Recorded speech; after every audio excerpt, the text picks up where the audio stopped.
Let's pray. Our loving, gracious Heavenly Father, this morning we come to your presence, Lord. We thank you for gifting us one more day. We surrender our lives to you in worship this morning, O Lord. Help us to walk according to your will and help us to fulfill your desires, Lord. Help us to imitate you throughout this day, Lord.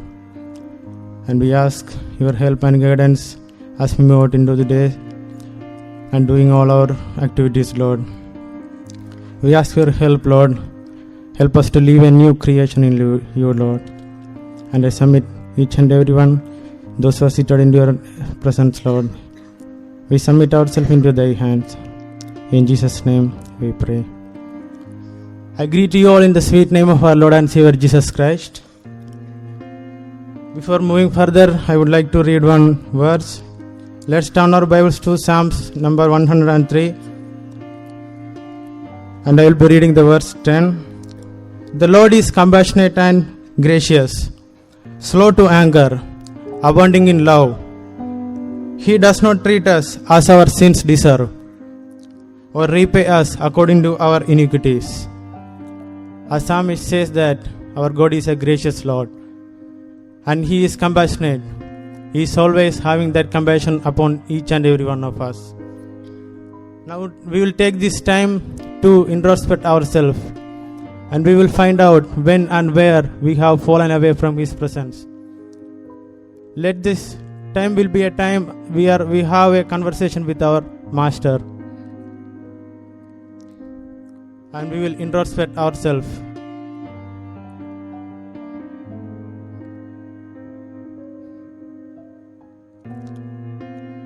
Hallelujah, hallelujah.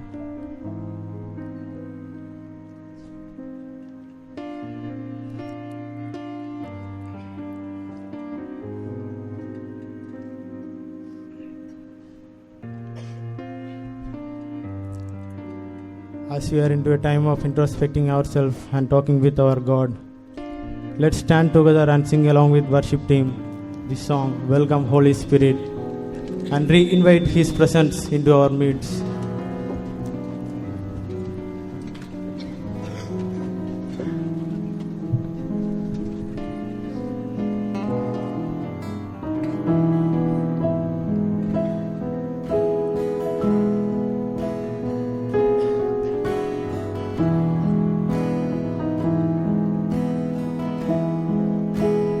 Welcome, Holy Spirit.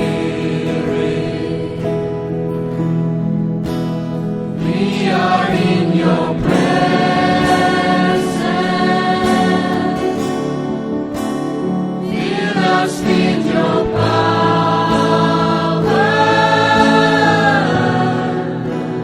Live inside of me.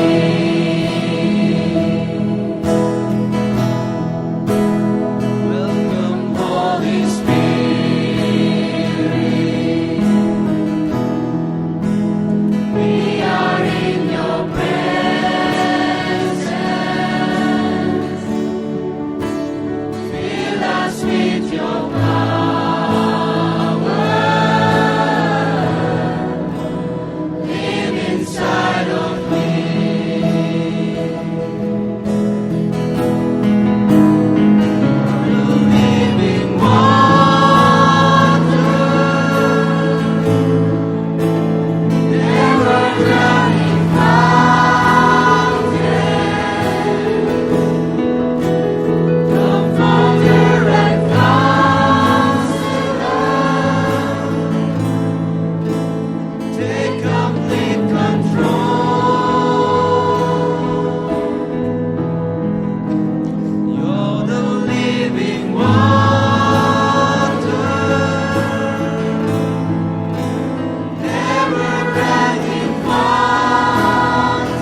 As we remain standing, now let us pray for one another.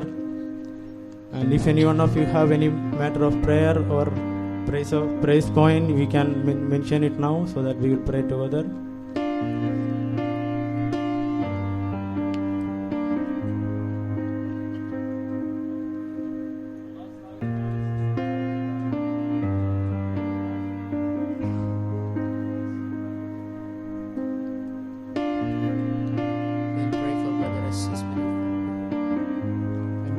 Also praying for our parents back at home and our leaders and missionaries across the world, and we will be also praying for those who are backsliding in their faith, and we will be praying for today's all the activities that we are going to do. And I request Brother Robin to lead us in prayer.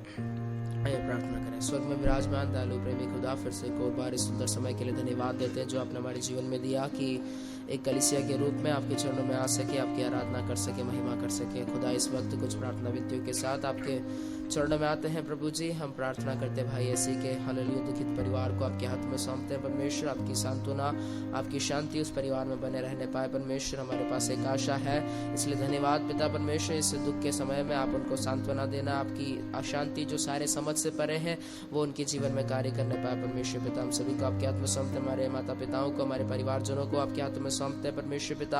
आप उनके साथ रहना, आप उनकी जरूरतों को पूरा करना, आप उन्हें हर एक खतरे मुसीबतों से, परेशानियों से आप बचाए रखना खुदा। हम प्रार्थना करते हैं सारे सेवकों के लिए, मिशनरियों के लिए, लीडरों के लिए परमेश्वर पिता। आपका हालेलुया तेज उनके ऊपर रहने पाए परमेश्वर। आपका अनुग्रह, आपकी आशीष उनके जीवनों में रहने पाए। अच्छे से धीरता से आपकी सेवकाई करने के लिए आप उनकी मदद करना परमेश्वर पिता। हम प्रार्थना करते हैं जो लोग विश्वास में पीछे चले जा रहे हैं परमेश्वर उनके लिए भी हम प्रार्थना करते हैं परमेश्वर। आपका अनुग्रह उनके ऊपर भी रहने पाए परमेश्वर पिता, होने पाए कि वो आपके प्रेम की और नजदीक आने पाए। आगे के सारे समय को आपके हाथ में सौंपते हैं परमेश्वर। हमारा वचन से सुनना, सारी बातों में आपके नाम को महिमा मिलने पाए। सिर्फ और सिर्फ आप बढ़ जाए और हम घट जाए खुदा। प्रार्थना सुनने इसलिए धन्यवाद, यीशु मसीह के नाम से मांगते हैं, आमीन। You all may be seated. आप सब बैठ सकते हैं।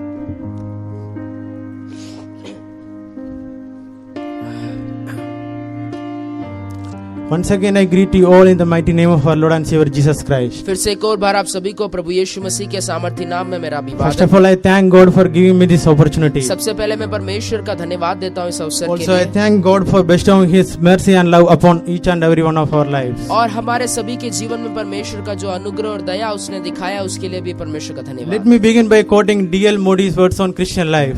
आत्मिक जीवन के विषय में डीएल मूडी के कुछ कथनों को कहते हुए शुरू करना चाहूंगा। He says like this: वो इस प्रकार कहते हैं, We are leaky vessels, हम छेद वाले पात्र हैं and we have to keep right under the fountain all the time to keep full of Christ. ताकि हम अपने आप को हमेशा भरे रखें। हमें हमेशा उस असीमित सोते के अंदर रखना पड़ेगा In order to stay filled and so have fresh supply. ताकि हम अपने आप को हमेशा भरे रखें और अपने आप से उमड़ता रहे। These words made me to ask certain questions within. ये कथन मेरे अंदर कुछ सवाल को उत्पन्न किए।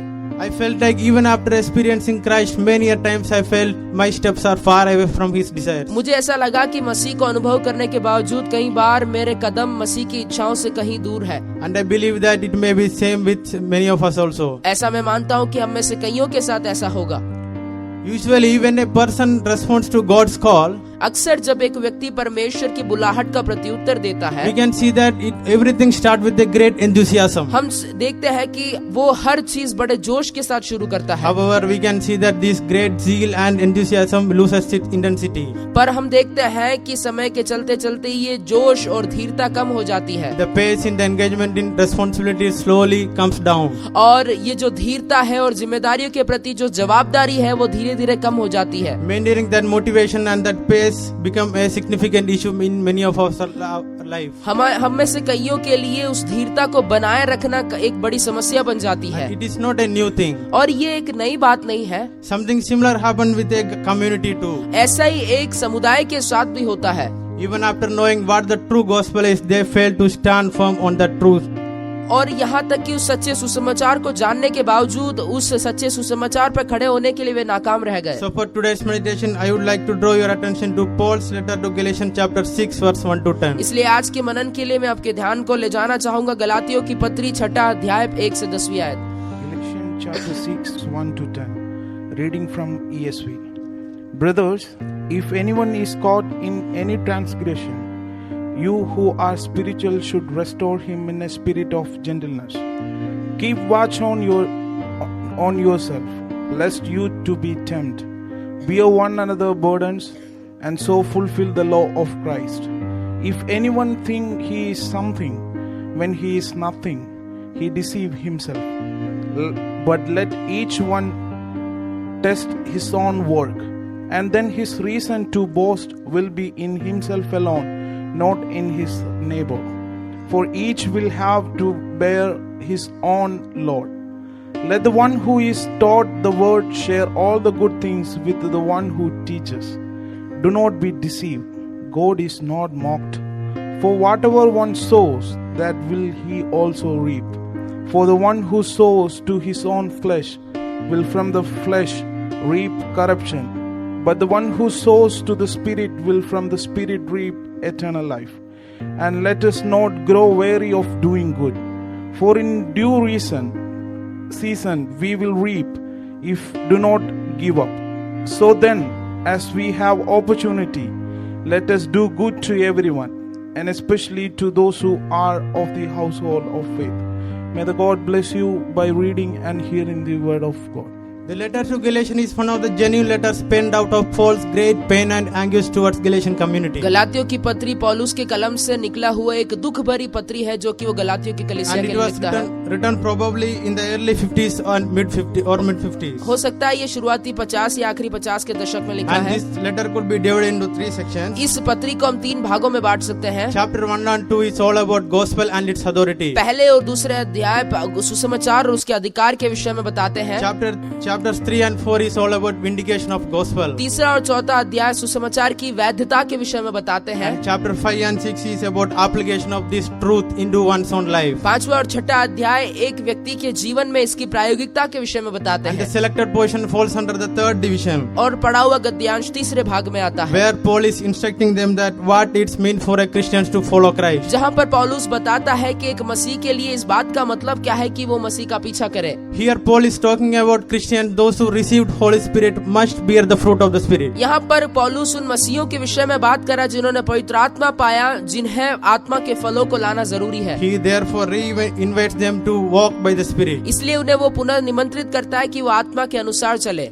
Therefore let's reflect upon the theme walking by the Spirit. इसलिए हम इस विषय वस्तु पर मनन करेंगे, आत्मा के द्वारा चलना। And in chapter 6 Paul is continuing saying about what it means for a Christian community to walk by the Spirit. छठे अध्याय में पौलुस कहता है कि एक विश्वासी समुदाय के लिए इस बात का मतलब क्या है कि वो आत्मा के अनुसार चले। The word Spirit is emphasized through chapter 5 and 6. पांचवे और छठे अध्याय में आत्मा शब्द पर जोर दिया गया है। And chapter 5 ends by introducing this term in many ways. और पांचवा अध्याय इस शब्द को कई प्रकार से व्याख्या देने के साथ खत्म होता है। In chapter 5 verse 18 it is said as to be led by the Spirit. और पांचवे अध्याय के 18वें आयत में ऐसा लिखा है कि आत्मा के द्वारा अगुवाई पाना। And in 5 verse 25 it is said that keep in step with the Spirit. और 5 के 25 पे लिखा है कि विश्वास के आत्मा के अनुसार कदम को उठाना।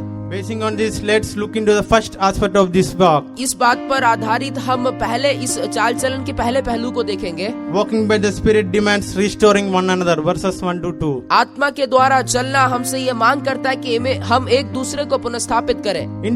In these verses we can say that Paul is addressing to a specific problem in that community. इन वचनों में हम पाते हैं कि पौलुस यहाँ पर उस कलीसिया में पाए जाने वाले कुछ समस्याओं के विषय में बात कर रहा है। And he is directly commenting on some of the issues in that community. और वो स्पष्ट रीति से उस समुदाय के कुछ परेशानियों के विषय में बताता है। And he is placing some of the spiritual behaviors that as a Christian they have to preserve. और वो एक मसीह होने के नाते कुछ आत्मिक तौर तरीके जो उन्हें होना चाहिए उस विषय में भी बताता है। Which signifies that what he is depicting in chapter 5 is instructed in chapter 6. जो ये बताता है कि 5वें अध्याय में जो बताया गया है उसी की सलाह 6ठे अध्याय में बताया गया है। So we can see that he is opening this verse by using the word brothers, adelphoi. इसलिए वो यहाँ पर इन शब्दों को भाइयों कहकर शुरू करता है। It gives an impression that all that he is going to instruct is clothed in love of Christ. ये इस बात का मतलब बताता है कि जो कुछ भी वो उन्हें सलाह देने जा रहा है वो मसीह के प्रेम में बंधा हुआ है। Therefore, he is intending that how they should respond when any one of them is falling into any transgression. इसलिए वो कहता है कि यदि उनमें से कोई अपराध में गिर जाए तो उनका प्रत्युत्तर किस प्रकार का होना चाहिए। Therefore, he begins with the preposition if. इसलिए वो यहाँ पर यदि करके शुरू करता है। It denotes that this situation may come in the future also. वो ऐसा मानता है कि ऐसी परिस्थितियां भविष्य में भी आ सकती है। And by placing the verb caught prolampete in the aorist subjunctive passive mood along with verb transcription, Paul is giving that something is happened and still the effect is continuing. यहाँ पर अपराध और पकड़े जाने की क्रिया को एक साथ रखते हुए पौलुस यहाँ बताना चाहता है कि एक ऐसी बात जो पहले हो चुकी है और उसका प्रभाव अभी भी हो रहा है। And Paul is revealing some of the saddest situation in that community. और पौलुस उस समुदाय की कुछ दयनीय अवस्थाओं को यहाँ पर बताता है। He is writing this in the context of Judaizers and their lifestyle in that community. और वो उस समुदाय की यहूदी विश्वासियों और उनके जीवन शैली के संदर्भ में इन बातों को कहता है। And the imagery of the word caught prolambete gives us the situation that someone falling into transgression because of their situation. और यहाँ पकड़े जाने का ये जो रूपक है वो हमें इस प्रकार का मतलब बताता है कि एक व्यक्ति जो कि अपने अपराधों में अपनी परिस्थितियों के कारण गिर पड़ा। It says about a helpless situation. वो एक मददहीन परिस्थिति के विषय में बताते हैं। And construction of these two words brings forth the meaning of two invisible group in that community. और जब ये दो शब्द आते हैं तो हम इस समुदाय में पाए जाने वाले दो प्रकार के लोगों के विषय में पाते हैं। There are people who is falling into transgression because of their situation. कई ऐसे लोग हैं जो कि अपनी परिस्थितियों के कारण अपराधों में गलतियों में पड़ जाते हैं। There are other people who commit sin because they want to satisfy their fleshly desires. ऐसे भी लोग हैं जो अपनी शारीरिक अभिलाषाओं को पूरी करने के लिए पाप में गिरते हैं। And there are two kind of responses towards them. इन लोगों के प्रति दो अलग अलग प्रत्युत्तर हैं। There are people who gossips. ऐसे लोग हैं जो इनकी चुगली करते हैं। And there are people boast by comparing themselves with others. और ऐसे भी लोग हैं जो कि घमंड करते हैं और तुलना करते हैं। However, Paul is not dividing the church into many parts, but he is saying that even these things may happen with a Christian community also. पर हम यहाँ देखते हैं पौलुस कलीसिया को दो अलग अलग भागों में बांट नहीं रहा, पर वो कहता है कि मसीह समुदाय में ऐसी बातें हो सकती है। And we have to notice that he is using the word paraptomati, transgression, instead of the word sin, hamartia. वो यहाँ पर पाप के लिए जो अक्सर शब्द इस्तेमाल किया जाता है उसके बजाय एक अलग शब्द को इस्तेमाल करता है, Which gives us the meaning that someone is falling to transgression because of their weakness. जो इस बात का मतलब दिखाता है कि कोई अपनी कमजोरी के कारण अपराध में गिर रहा है। And we all know that for Paul, church is his extended family. और हम जानते हैं पौलुस के लिए कलीसिया उसका एक बड़े परिवार के समान है। It is a place we all are mutually related. एक ऐसी जगह जहाँ पर हम सब एक दूसरे से संबंध रखते हैं। And he is saying that as our mutual relationship continue, we all have the responsibility of restoring one another. और वो कहता है कि जैसे ही हम इस संबंध में हैं, हमारे ऊपर ये जिम्मेदारी है कि हम एक दूसरे को पुनर्स्थापित करें। Just as Christ restored us, we have to restore our fellow beings. जिस प्रकार मसीह ने हमें पुनर्स्थापित किया, ये हमारी जिम्मेदारी है कि हम दूसरों को पुनर्स्थापित करें। And by saying this fact, he is addressing to the other group in that community. और इसके कहने के द्वारा समुदाय के एक प्रकार के और लोगों के विषय में कहता है। They are those who restore in the spirit of gentleness. वो ऐसे लोग हैं जो कि सज्जनता की आत्मा के साथ पुनर्स्थापित करते हैं। And the Greek word used for gentleness is protetes of protes, which means humility. जो कि यूनानी शब्द में इसका मतलब निकलता है बड़ी नम्रता के साथ। He is intending that if we are belongs to this group, we have to restore our fellow beings. वो कहता है अगर हम इस प्रकार के लोग हैं तो हमें अपने साथी लोगों को पुनर्स्थापित करना जरूरी है। We have to restore them with total humility. हमें उन्हें संपूर्ण नम्रता के साथ उनका पुनर्स्थापना करना है। When any one of our family members are in trouble, we can't be casual. हम जब हमारे परिवार के लोग समस्या में होते हैं तब हम यूं ही नहीं बैठ सकते। So he is calling us and saying that we have to restore them. इसलिए वो हमें बुलाता है और कहता है कि हमें उन्हें पुनर्स्थापित करना है। And he says that this is the character of our Lord Jesus Christ. और वही कहता है कि ये हमारे परमेश्वर का चरित्र है। And the Greek word for restore is kataditsete of kataditso, which is in present imperative active mode. और जो यूनानी शब्द पुनर्स्थापना के लिए इस्तेमाल किया गया वो एक प्रकार का आज्ञा सूचक शब्द है, which sounds as a command for now and the days to come. जो कि एक ऐसी आज्ञा जो अभी भी पूरा करना है और आगे आने वाले दिनों में भी पूरा करना It है। gives the meaning of making perfect, prepare and repair. जो जिस बात का मतलब यह है कि किसी चीज को सुधारना, सिद्ध करना या फिर उसको बनाना। In the Gospels, Mark chapter 1 verse 19, the same word is used where the fishers mending their nets. सुसमाचारों में भी इस वचन को, इस वाक्य को इसलिए इस्तेमाल किया जहाँ पर मछुए अपनी जालों को सुधारते हैं। And in secular Greek, this word is used in a medical term connoting bringing back the broken bones into its original position. और हम बाहरी यूनानी दुनिया में भी पाते हैं कि इस शब्द को ऐसे संदर्भ में इस्तेमाल किया जाता है जहां पर वैद्य लोग टूटी हुई हड्डियों को सुधारने के लिए करते हैं। So Paul is saying that those who are walking by the Spirit have this effect in our life. और पौलुस कहते हैं जो आत्मा के द्वारा चलते हैं उनके अंदर ये प्रभाव हमेशा बना रहता है। We have a repairing, mending and repairing effect on our fellow beings. हमारे पास एक ऐसा प्रभाव है कि हम अपने साथी लोगों को सुधार सके। And we can see that here Paul is weaving the act of restoration with bearing others' burdens. और यहाँ पर हम देख सकते हैं पौलुस एक दूसरे को पुनर्स्थापना करने के साथ साथ ये एक दूसरे को सहारा देने की इस क्रिया को साथ में जोड़ रहा है। And the Greek word for bearing is bastasete, which also sound as a future commandment. यहाँ पर जो यूनानी शब्द एक दूसरे का बोझ उठाने के लिए है वो एक भविष्य में दी हुई आज्ञा के समान It भी is है। not a one-time action. वो Prepare and repair. जो जिस बात का मतलब यह है कि किसी चीज को सुधारना, सिद्ध करना या फिर उसको बनाना। In the Gospels,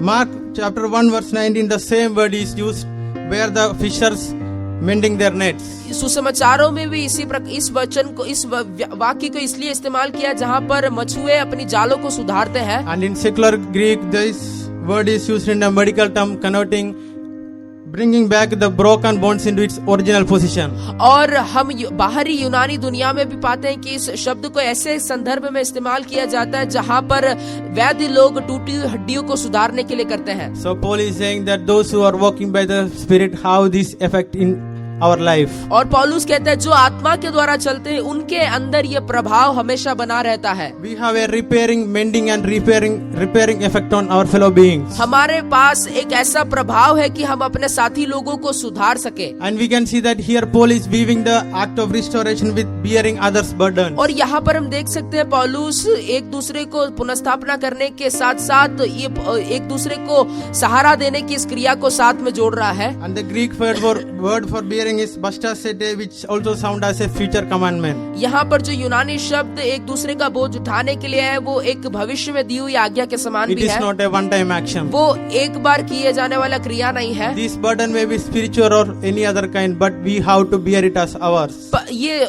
ये बोझ हो सकता है आत्मिक हो या किसी भी प्रकार का, परंतु इसे हमें अपना समझ के उठाना है। This is the way we can edify God's love. और इसी प्रकार हम परमेश्वर के प्रेम में बढ़ सकते हैं। Dear people of God, प्रिय परमेश्वर के He लोगों, is not bringing any other example from outside. वो बाहर से कुछ उदाहरण को नहीं लेकर आता। If we go through previous chapters, we can see that He portrayed the Christ even in its effective way. और यहाँ पर हम पाते हैं पिछले अध्याय में पौलुस मसीह को बड़े ही प्रभावी रीति से चित्रित करता है। He is saying to the believers that already Christ have shown this mercy and love upon us. और वो विश्वासियों से कहता है कि मसीह ने पहले से ही इस अनुग्रह और दया को हमारे ऊपर दिखा दिया है। He bore our sins and He bore our burdens and He became empty vessel for you and me. और उसने हमारे पापों को और दुखों को उठा लिया और हमारे लिए वो खाली पात्र बन गया। So we have to perform this to our fellow beings. इसलिए हमें भी इस क्रिया को हमारे संगी लोगों के साथ करना है। As it is written in the scripture in Galatians chapter 5 verse 14. जैसा कि 5वें अध्याय के 14वें आयत में लिखा है, You shall now love your neighbor as yourself. तुम्हें अपने पड़ोसी से अपने समान प्रेम रखना है। This is the law which we all ought to fulfill. यही एक नियम है जो कि हमें पूरा करना है। Through this we can imitate Christ into this world. और इसके द्वारा हम मसीह को अपने जीवन में अनुगमन कर सकते हैं। As Christ invited Paul and many others, today the invitation is for you and me. जिस प्रकार परमेश्वर ने पौलुस और कईयों को बुलाया, आज बुलाहट हमारे लिए है। But are we willing to take this call? पर क्या हम तैयार हैं इस बुलाहट को लेने के लिए? It is not only about accepting this call, but we have to fulfill this call. हमें इसको ग्रहण ही नहीं करना परंतु इस बुलाहट को पूरा भी करना है। And Paul says that to walk by the Spirit is a positive response toward this invitation. और पौलुस कहता है आत्मा के द्वारा चलने का मतलब यह है कि हम इसके प्रति एक सकारात्मक प्रत्युत्तर दे रहे हैं। And further he goes on and explains the second aspect of this walk. और आगे बढ़कर इस चाल के दूसरे पहलू को यहाँ पर बताता है। Walking by the Spirit stimulates self-examination, verses 3 to 5. आत्मा के द्वारा चलना हमारे अंदर एक ऐसी भावना को उपयुक्त करता है कि हम अपने आप को जांचें। Further he is saying that in order to become a restorer, first we have to self-examine ourselves. वो कहता है कि इससे पहले कि हम पुनर्स्थापना करें, हमें अपने आप को जांचना जरूरी है। We have to make a good relation with one's own life. हमें अपने आप के साथ एक अच्छा संबंध बनाना जरूरी है। And he is also saying that we all having a nature of falling. और वो कहता है कि हमारे सबके अंदर ये भावना है कि हम गिर पड़े। He is not only identifying the problem, but he is bringing the solution. पर वो यहाँ पर सिर्फ समस्या को नहीं दे रहा, परंतु उसके समाधान को भी बताता है। So he is asking each and every one of us to watch over ourselves. वो कहता है कि वो इसलिए वो कहता है कि हम सभी अपने आप के ऊपर चौकसी रखें। And the Greek word is skopon. और यहाँ पर जो यूनानी शब्द इस्तेमाल किया गया वो स्कोपोन। And this also have a continuous act. और ये एक लगातार किए जाने वाला एक क्रिया है। It is for now and forevermore. वो अभी और हमेशा के लिए किया जाने वाला एक क्रिया है। Watching ourselves will therefore keep us away from falling into transgression. यदि हम अपने ऊपर चौकसी रखेंगे तो हम पाप में गिरने से बचे रहेंगे। It can take us away from boasting and comparing and judging others. और वो हमें दूर रखेगा इन बातों से कि हम दूसरों के साथ अपनी तुलना करें और घमंड करें। Here the word boast is used to intend walking by the Spirit should be the reason of our boasting. यहाँ पर घमंड का मतलब ये है कि हमारा आत्मा के द्वारा चलना हमारे घमंड का विषय होने Or पाए। Paul beautifully says that cross should be the reason of our boasting. पौलुस यहाँ पर बड़ी खूबसूरती से कहता है कि क्रूस हमारे घमंड का विषय होने पाए। We all are called to bear the fruit of the Spirit. हम सभी को बुलाया गया कि हम आत्मा के फलों को उत्पन्न करें। But many times by comparing ourselves with others, we are allowing evil one to work among us. पर कई बार अपने आप की तुलना दूसरों के साथ करने के द्वारा हम शत्रु को मौका देते हैं। So he is commanding us that as a believer we have to be in an attitude of restoring and retrospecting. और इसलिए पौलुस कहता है कि हमेशा एक विश्वासी होने के नाते हम एक दूसरे का पुनर्स्थापना करें और हमेशा अपने अंदर झांकते रहे। We have no ground for taking pride by thinking about ourselves. हमारे बारे में सोचते हुए हमें घमंड करने की कोई जगह नहीं होनी चाहिए। We are in this place because we have done something. हम यहाँ पर है इसलिए नहीं क्योंकि हमने कुछ किया है, It is only by God's grace alone. पर ये परमेश्वर के अनुग्रह के कारण है। So we have to watch over ourselves. इसलिए हमें अपने विषय में हमेशा चौकस रहना है। And this self-examination can lead us to a life of relationship of interdependence. और ये अपने आप को जांचने का एक जीवन ऐसा हमें बनाएगा कि हम दूसरों के प्रति निर्भर रहेंगे। And it helps us to see ourselves in the life of others. और ये हमें मदद करेगा कि दूसरों के जीवन में हम अपने आप को देख पाए। So we who are in the spirit of gentleness have to restore and show the love towards our fellow beings. इसलिए हम जो इस प्रकार की आत्मा के अनुसार चलते हैं, हमें एक दूसरे को पुनर्स्थापित करना और अपने आप को जांचते रहना है। And in verse 5 Paul is saying about bearing one's own load or one's own burden. 5वीं आयत में पौलुस कहता है कि अपने खुद का बोझ उठाना। Here we can see that there are two terms used in Greek in order to give the meaning of the word burden. यहाँ पर बोझ शब्द को बताने के लिए यूनानी भाषा में दो शब्दों का इस्तेमाल किया गया We है। can see in verse 2 Paul is placing the word bare, which means someone is in need of help of others. यहाँ पर दूसरे आयत में एक भार शब्द को बताया गया जिसका मतलब है कि किसी व्यक्ति को किसी और की जरूरत है। And in verse 5 Paul is placing the word portion, which gives the meaning of a soldier who must carry his backpack all alone. और 5वें अध्याय में 5वें आयत में एक ऐसे भार के विषय में बताया गया है जहाँ पर एक सैनिक अपने खुद के बोझ को उठाता है। And this portion is our responsibility. और ये बोझ हमारी एक जिम्मेदारी है। We have to fulfill this responsibility. हमें इस जिम्मेदारी को पूरा करना है। Through this Paul is saying that we have to be a good soldier to our own community. इसके द्वारा पौलुस कहता है कि हमें अपने समुदाय का एक अच्छा सैनिक बनना है। And this portion is not a choice but it is a mandate thing. और ये बोझ हमारा विकल्प नहीं परंतु ये एक जिम्मेदारी है, ये एक आज्ञा है।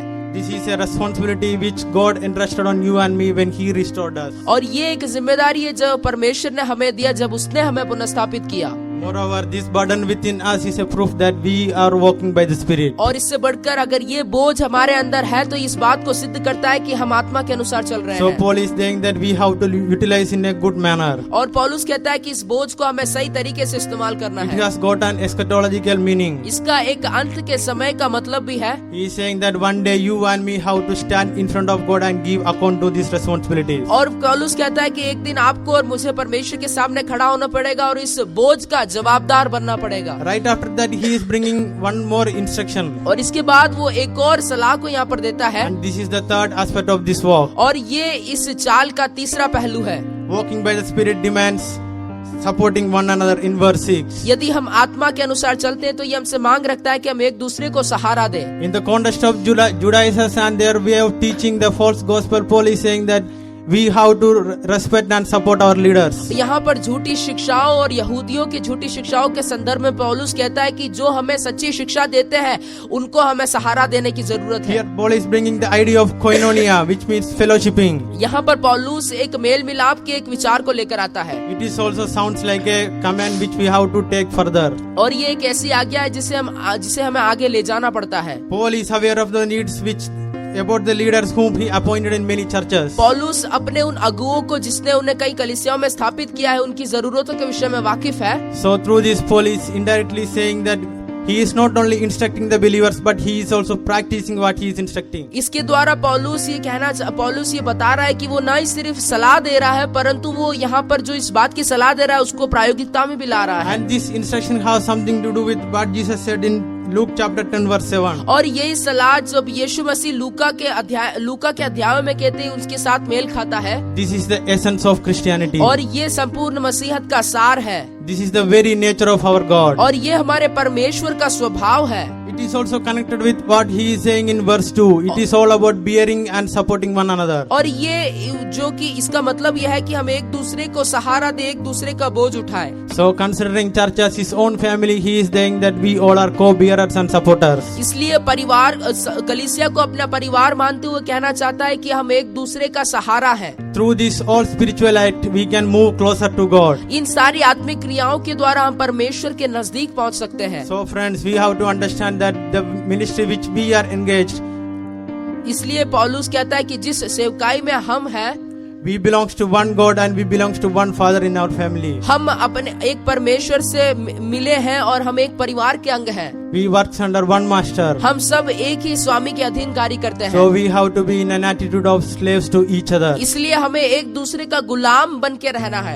Here the command sounds like be watchful of others too. यहाँ पर आज्ञा इस प्रकार है कि हमें दूसरों के प्रति भी चौकस रहने की Through जरूरत that है we can bring glory to His name. ताकि इसके द्वारा हम परमेश्वर के नाम की महिमा कर पाए, Let's together manifest His name throughout this walk. ताकि हम एक साथ मिलकर इस चाल चलन के द्वारा परमेश्वर की महिमा कर So we पाए। have to be in an attitude of fellowshipping and sharing what all the good things we have. और हमें इस मनोभावना में रहना है कि हम एक जो भी भलाइयाँ हमारे पास है उसके साथ हम एक दूसरों के साथ बांटे। This is the concrete sign that we can prove to this world. और यही एक ठोस सबूत है जिसे हम इस संसार को दिखा सकते And हैं। therefore he is closing all this appeal by placing the benefit of this walk. और इसलिए इस संपूर्ण बात को इस चाल चलन के अनुसार चलने के फायदे के द्वारा बताने के द्वारा समाप्त करता है। Walking by the Spirit result in reaping eternal life. Verses 7 to 10. यदि हम आत्मा के अनुसार चलेंगे तो हम अनंत जीवन की कटनी को काटेंगे। And by saying this, he is instructing them that by now we all came to know what we are called for. इन बातों को कहने के द्वारा पौलुस कहता है कि अभी तक हमें पता पड़ गया होगा कि हमें किस लिए बुलाया गया है। He is saying that we are called to fulfill the law of Christ. उसने हमें बताया कि हमें मसीह की उस नियम को पूरा करने के लिए बुलाया गया He है। unites the imagery of sowing and reaping with the flesh, spirit and the thesis of chapter 5 verse 16 to 25. 5वें अध्याय में जो रूपक दिया गया शरीर और आत्मा के उसके विरोधाभास में यहाँ पर एक और रूपक को जो कि बोने और काटने का रूपक है उसको जोड़ता है। Through this he is giving an eschatological warning. इसके साथ ही वो एक अंत के समय के एक चेतावनी को भी देता है। And he brings an agricultural imagery to explain the benefit of this walk. और वो इस प्रकार के एक रूपक को इसलिए लाता है ताकि इसके फायदे, इस चाल चलन के फायदे को बता सके। He said that if we sow to the flesh, we will reap destruction. वो कहता है कि अगर हम शरीर के अनुसार बोएंगे तो नाश को काटेंगे। In Pauline theology, the word flesh has got many meanings. पौलुस के धर्म विज्ञान में इस शरीर शब्द के कई मतलब है। It has a sense of natural human lineage. और ये एक ऐसा मतलब है कि हम मानसिक रीति से उसी प्रकार के अनुभव में है, And a sense of bodily flesh. या फिर एक शारीरिक मनुष्य। But here Paul is intending that it is a human nature. पर यहाँ पर पौलुस कहता है कि ये एक मनुष्य स्वभाव है। It is an unregenerate humanity. ये एक ऐसी मानविकता है जो कि जिसका पुनः स्थापना, पुनः जन्म नहीं हुआ है। What Paul is saying here is that a person one who is experiencing Christ at one moment, if he is standing back and doing his fleshly desires, he is mocking God. और पौलुस कहता है कि यदि कोई परमेश्वर को पाने के बावजूद फिर के चले जाए तो वो परमेश्वर की निंदा करता है। Sowing to the flesh means bringing back our old nature. अगर हम शरीर के अनुसार बोते हैं तो हम अपने पुराने मनुष्यत्व को वापस जगह देते हैं। So he is saying that we have to sow our life to spirit. इसलिए वो कहता है कि हमें आत्मा के अनुसार बोना है। It is an agreement which we have to make with our God. और ये एक वाचा है जो हमें परमेश्वर के संग बांधना है। And here he may be referring to the instruction which he placed above. और यहाँ पर वो जिन सलाह को पहले देता है उनको वापस बोलता है। Further he is saying that let us do not grow weary in doing good. आगे बढ़कर वो कहता है कि हम भलाई करने में थके ना। By this he is pointing out one of the well-known weakness of humanity. इसके द्वारा वो एक मनुष्य के सबसे बड़ी कमजोरी को यहाँ पर बताता है। So he is warning them not to turn back even if the results are right. इसलिए वो कहता है कि यदि परिणाम आने में भले ही देरी हो जाए पर हमें थकना नहीं है। From the previous chapters we can know that Paul is very much concerned about the believers in that community. पिछले अध्याय में हम पाते हैं कि पौलुस इस समुदाय के विश्वासियों के प्रति बड़ा चिंतित है। And now he knows that they entered into legalism and they are losing their hope. और अब वो देख रहा है कि वो अपनी आशा को खो रहे हैं और दुनियावी बातों में खो चुके They हैं will become self-centered. और वो स्वयं केंद्रित बन चुके हैं। But he is wanting them to live a life which is pleasing to God. और पर वो उन्हें चाहता है कि वो एक परमेश्वर का भावता हुआ जीवन And by जिए। placing the word Kairos, he is assuring them that result will be coming soon. और वो शब्द इस समय शब्द को रखते हुए कहना चाहता है कि इसका परिणाम जल्दी आएगा। So do not lose hope. इसलिए आशा को न खोए Practice your faith through love. और अपने क्रियाओं को प्रेम के द्वारा करे। And by placing the word conjunction while he is saying that already all these opportunities are given to us. और ये एक कंजंक्शन को रखते हुए वो कहना चाहता है कि ये अवसर पहले ही हमें मिल चुके हैं। We have to use it wisely. हमें इन्हें बुद्धिमत्ता के साथ इस्तेमाल करना है। We have to utilize to glorify his name. और हमें इसको परमेश्वर की महिमा के लिए इस्तेमाल करना है। Dear people of God. प्रिय परमेश्वर के लोगों, Few days back many of us were regretting ourselves for not being part of our dear brother Hibu's life. कई दिन पिछले दिनों हम अपने भाई हिबू के जीवन का एक भाग न होने के कारण हम कई प्रकार की एक ग्लानि में थे। It seems like opportunities and chances were in front of us. ऐसा लग रहा था कि अवसर हमारे सामने थे, But we never identify the opportunities. पर हमने इन अवसरों को लिया नहीं। And the fact is that it will not return back to us. पर अब सच्चाई ये है कि अवसर हमें फिर कभी नहीं मिलेंगे। The essence of Christianity is और ये संपूर्ण मसीहत का सार ये है, we have to extend our hands towards our fellow being. हमें अपने भाइयों के प्रति हमारे मदद के हाथों को बढ़ाना है। No matters what are the situations we are going through. चाहे हम किसी भी परिस्थिति से होकर क्यों न गुजरे। If we do good to others, God will give harvest at the right time. अगर हम दूसरों के साथ भलाई करेंगे तो परमेश्वर हमारी बड़ाई करेगा। So he is saying that while we see someone is in need, especially household of faith, just serve them. इसलिए पौलुस कहता है कि जब हम किसी को जरूरत में देखें तो हम उनसे मदद करने की जरूरत है। Practice our faith through love.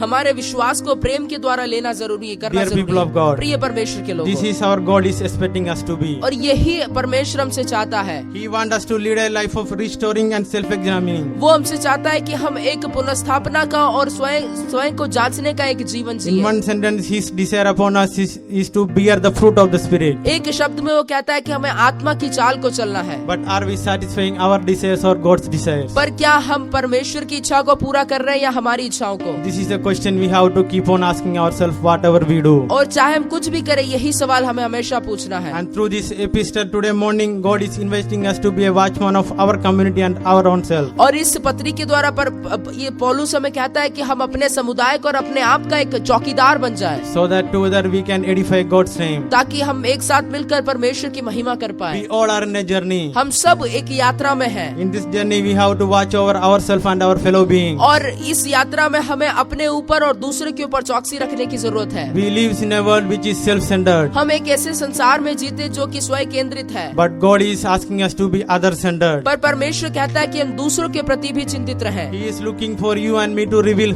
His heart to this world. और वो चाहता है कि वो अपने दिल को हमारे और हमारे द्वारा प्रकट कर पाए। And my dear brothers and sisters, और मेरे प्रिय भाई और बहनों, let our community a place where we can edify God's love. और हमारा समुदाय एक ऐसी जगह बन जाए जहाँ पर हम परमेश्वर के प्रेम को दर्शाएं and let this love flow out into this world. और ये प्रेम हमारे अंदर से इस संसार में बहने पाए Let people see Christ through you and me. और लोग हमारे और आपके द्वारा मसीह को देखने पाए For that any circumstances, let's stand together on behalf of Christ. और चाहे कोई भी परिस्थिति हो हम मसीह के लिए एक साथ खड़े रहें। It is not only to believe in Him but also suffer for Him. ये सिर्फ ना उस पर विश्वास करने के लिए है परंतु उसके लिए दुख उठाने के By लिए भी है। standing under that unending fountain, let's refresh ourselves. और इस असीमित सोते के नीचे अपने आप को खड़ा रखते हुए हम अपने आप को तरोताजा करें Let's do not lose our energy and hope. और हम अपने जोश को और आशा को न खोएं Let's renew day by day in our lives. और हमारे जीवन में हम तरोताजा होते जाएं Let this gospel soak into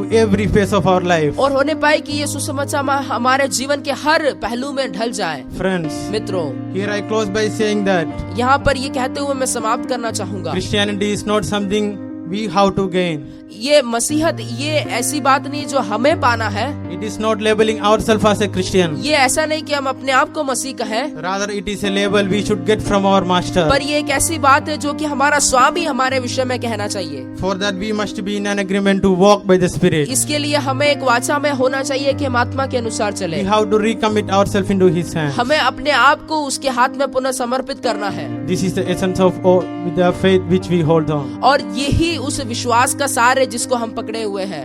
Take this time to recommit ourselves into God's hand. और ये वो समय होने पाए जहाँ पर हम अपने आप को परमेश्वर के हाथ में समर्पित Let's करें। submit all our desires into His will. हम अपने आप को संपूर्ण रीति से परमेश्वर की इच्छा के अनुरूप कर Ask दें Him to live and through us. और वो हम कहने पाए कि परमेश्वर हमारे अंदर से हमारे द्वारा जीने पाए। As I have mentioned that we all are leaky vessels in our nature. और जैसा मैंने कहा कि हम अपने स्वभाव में एक छेद वाले पात्र हैं So that let's stand under that unending fountain and refresh ourselves. और होने पाए कि हम उस असीमित सोते के नीचे खड़े रह जाएं और अपने आप को तरोताजा करें। Let's close our eyes and look to the Lord in prayer. आइए प्रार्थना करें। Lord, we come to your presence, Lord, and we commit ourselves into thy hands. Thank you for teaching us through your word, Lord, this morning. And help us to walk in you, Lord. Help us to imitate you through our life, Lord. Help us to bring all this spiritual act through our life, Lord. Once again, I commit all my dear brothers and sisters and myself into thy hand, Lord. In Jesus' name we pray.